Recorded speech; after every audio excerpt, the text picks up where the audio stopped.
स्वागत है इस प्यार को क्या नाम दूं सीरियल के अपकमिंग एपिसोड में। आप इस क्लिप में देख सकते हैं कि निरंजन श्लोक के सामने रोता है। आइए जानते पूरी बात इस एपिसोड में।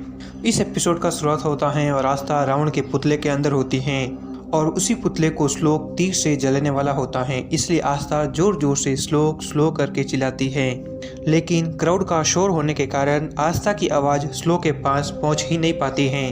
फिर श्लोक तीर से रावण के पुतले को आग लगा देता है और निरंजन अंजलि को कहता है कि आस्था तो अब मर चुकी होगी और अब आपका साथ कौन देगा।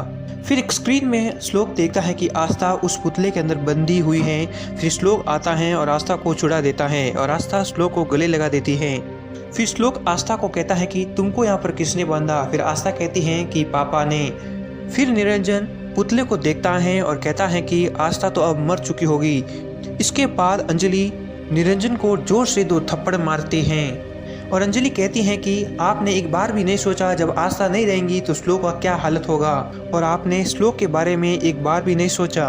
फिर वहीं पर श्लोक आस्था की बातों पर विश्वास नहीं करता और कहता है कि तुम झूठ बोल रही हो, दूर हटो मुझसे। फिर आस्था कहती है कि क्या मैं इस हालत में भी झूठ बोलूंगी। फिर अंजलि आस्था को लेकर बहुत ही दुखी होती है और निरंजन को बहुत सुनाती हैं। तभी निरंजन गुस्से में आ जाता है और अंजलि को भी 2 थप्पड़ मार देता है और निरंजन कहता है कि हाँ हूँ मैं ऐसा बाप, मैं इसी तरह से अपने बेटे के साथ प्यार करता हूँ। और निरंजन अंजलि से कहता है कि तुम्हारी मैं इतनी हालत खराब कर दूंगा कि तुम सोच भी नहीं सकोगी।